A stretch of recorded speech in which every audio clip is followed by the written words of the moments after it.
Hello, everyone. This is Pastor Russell Collier, and this is a break today. I'm taking from work real quick on my little break, and just wanted to share something with you that I feel very, very serious about.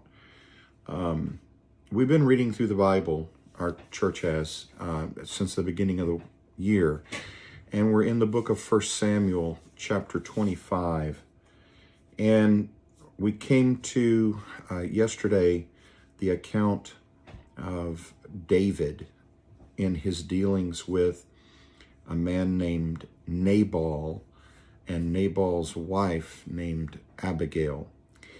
And just to give a brief overview, Nabal was a very rich man that was Jewish, and he had a lot of sheep and goats. And it was really a dangerous time in Israel because the Philistines, which were the enemies of Israel, were always attacking, always coming against the Jewish people. And it was a lot of conflicts. And at this point, David had actually separated himself from King Saul because Saul knew that David had been anointed to be the next king of Israel, and Saul resented that, and Saul had been, trying to pursue David to kill him, and God had kept David, and David even had the opportunity to actually kill Saul, but he didn't because he respected the anointing that had been on Saul from God. David knew that he himself was selected to be the next king, but he was going to let God work that out in spite of Saul's opposition to it. And so we come to this point to where David had sort of resorted to a remote place, and there were a lot of people that respected him tremendously because he had behaved himself uprightly and correctly before God and before the people. And so there were valiant men that came and joined themselves to him. And he wound up with a band of very valiant warriors. And in the area where he was at, there was this man, Nabal, and his flocks were there. And Nabal's shepherds were with the flocks. And David's men actually protected Nabal's flocks from the attacks of the Philistines or thieves. And what wound up happening, David did not ask for compensation for this service to this man, but he literally protected, oversaw, like a shepherd would oversee the flocks to make sure that they were not taken. And so there came this point of the shearing of the sheep. And David's men were with him in a little different area. And David found out that Nabal was now shearing his sheep. And at that time in the culture, when the sheep were being sheared, it was customary to be very generous to those that were associated with you. And there was a lot of feasting. And so David knew this. Obviously, he had been a shepherd himself, and he had taken care of his own father's flocks. And so David sent 10 of his young men that were with him, the warriors that were with him, and sent a message very respectfully to Nabal. And he said, Nabal, would you give into the hands of these young men whatever you feel is right for us to receive? Well, we need to understand the definition of the name Nabal. It means fool. And the Bible tells us that Nabal was from the tribe or the family of Caleb, and Caleb means dog. And so the character of this man was a foolish nature, and he had no regard really for others. He was just like a dog that would really take advantage of any circumstance that he could, irregardless of the moral implications. It was just the animal nature. That's basically what I'm trying to say. Nabal had an animal nature, and just like if you drop something on the ground, a dog's going to be, let's say you're eating your lunch and you happen to drop something and the dog, boom, right there. Dogs will do things that are very base. They will use the bathroom in front of you. They will reproduce in front of you. There's a whole category of animal behavior that we would say, well, that's not appropriate for us. But this characterized this man. He was very immoral. And his wife was named Abigail, and she was a beautiful woman. She was a woman who had a very different nature than him. Well, when David's men came to Nabal, Abigail did not know that they had come to Nabal asking, hey, would you give to us whatever you feel is right? We protected your flocks from the attacks or the theft of the Philistines. And we did no harm to your shepherds. We did no harm to your flocks. Well, Nabal, because of his immoral nature, because of his foolish nature, because of his animal-based character, he replied to David's 10 men, who is David? Who is the son of Jesse? Well, everyone in Israel knew who David was. David killed Goliath. Hello. David had gone out and successfully protected Israel from Philistine attacks under the leadership of Saul. He was still under Saul, and he did many things that protected the Jewish people. And for Nabal to say, who is David? Who is the son of Jesse? It was a direct insult against David.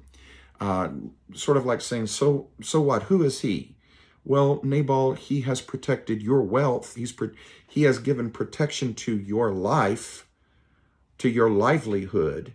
He has given oversight to your shepherds and your flocks in order to keep them from harm.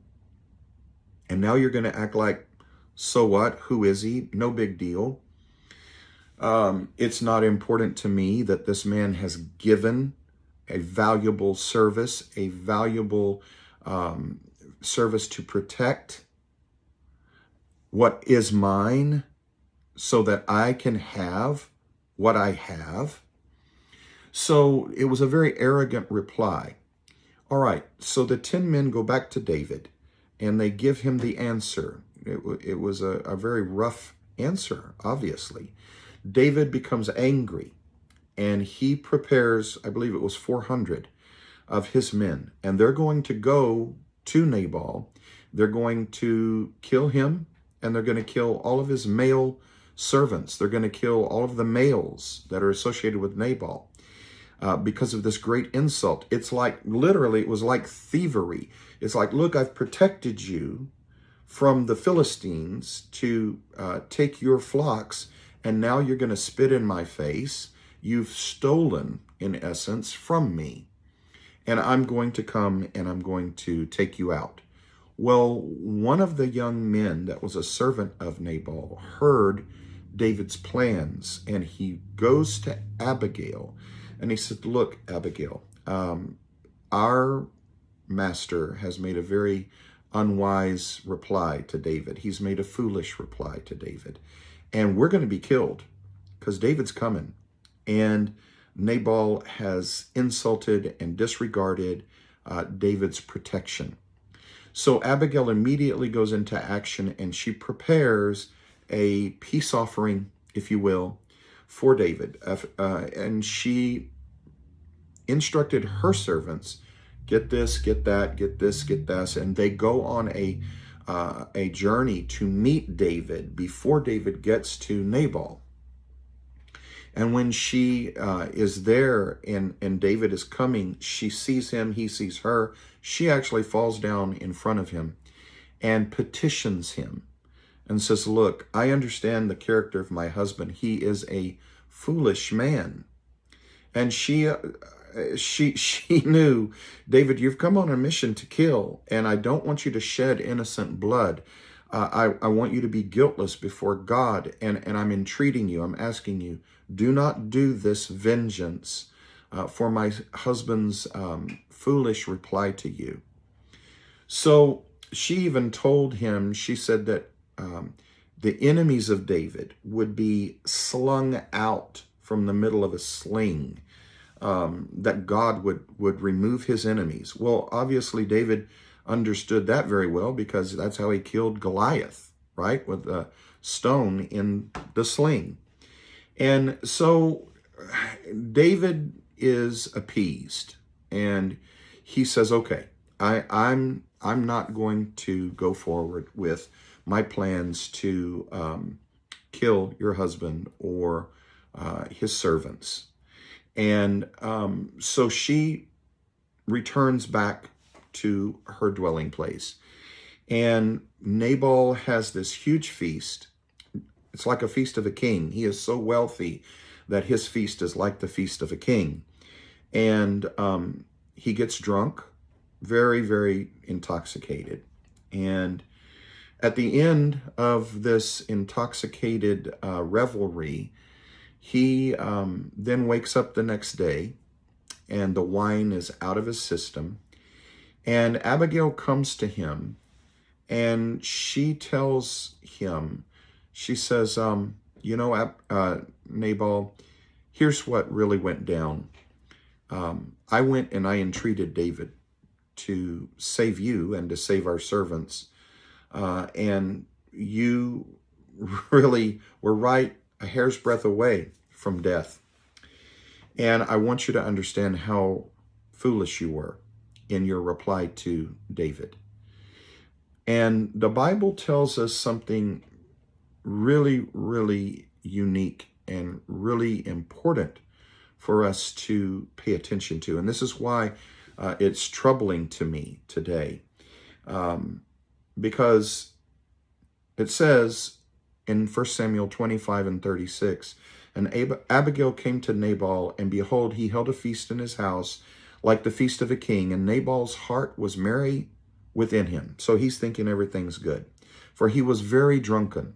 Wherefore she told him nothing less or more until the morning light. But it came to pass in the morning, when the wine was gone out of Nabal, and his wife had told him these things, she had done to prevent his slaughter, that his heart died within him, and he became as a stone. And it came to pass about 10 days after that the Lord smote Nabal, that he died. So what I'm really trying to get across to us today,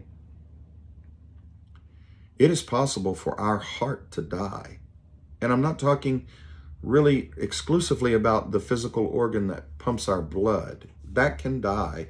This word die indicates that it no longer has any liquid to it. It becomes hardened. If your heart doesn't have blood flowing through it, it's not going to be lubricated, right? It's not going to be able to pump. It's not going to be able to function. It will die.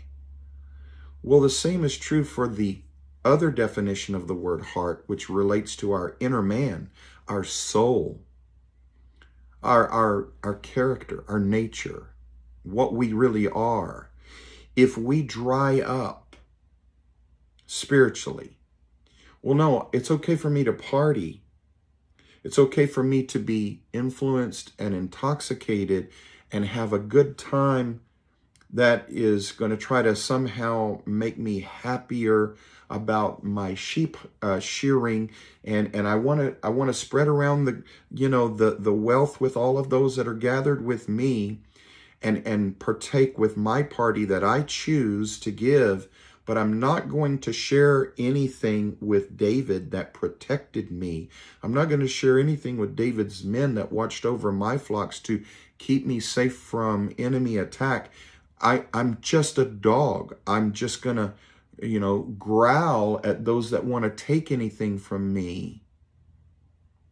I don't want to share unless I say, oh, you come to my party and I'll share with you. But if you've done something righteous for me, if you've done something godly for me, if you've done something that is appropriate and upright for me, don't expect me to respond to that the way that I am being expected to respond in righteousness or uprightness. Don't come to me and say, hey, whatever you feel is right. Well, Nabal said, I don't feel nothing's right. See? That heart, that inner man, that spirit, that soul can be so selfish, can be so self-centered, can be so uncaring for others, unless it's my choice to give the party. It's all about me. That is what is called a narcissist. That's a modern word that describes someone who is so selfish and so self-centered that we can't have a party about God's using David to protect my life. We can only have a party if I say we can have a party and let's get drunk. I don't care about the fact that I wouldn't even be having this party if it wasn't for David's protection. Don't even talk to me about that. Don't talk to me about the protection that you've provided or the things that you've done for my benefit. I don't want to talk about that. I only want to talk about, hey, I'm happy right now because I got a lot of money in my pocket because of my successful sheep shearing right now. I'm getting, and I'll give, like the Feast of the King to those people that I'm okay giving it to. But don't expect me to walk in uprightness toward everyone. Don't expect me to walk in truth and in purity toward everyone. The Bible says this, that the Lord was asked, what is the first commandment? And the first commandment is to love the Lord thy God with all thy heart, soul, mind, and strength. And the second is like unto it, to love thy neighbor as thyself. Hello? That includes the Davids in your life. That includes those that have done for you what has been right in the eyes of God, the things that have been helpful to your life, the things that have brought protection to you and have watched over you and been a covering to you. And it's things that will keep you. And if you disregard that, you're not loving your fellow man. I'm not loving my fellow man if we disregard those things. And so the bottom line is this, that when Nabal's heart died within him, when it died, he became, the Bible said, as a stone. I don't think anybody would want that, but it's literally possible for someone to become so hard in their heart, so hardened in their heart towards others. They're so narcissistic toward life in general. It's only about me. It's only about what I'm okay with. It's only about what I say we can celebrate. It's nothing to do with anybody else. It's only me. I'm a Nabal. I'm a fool. I have the character of a dog.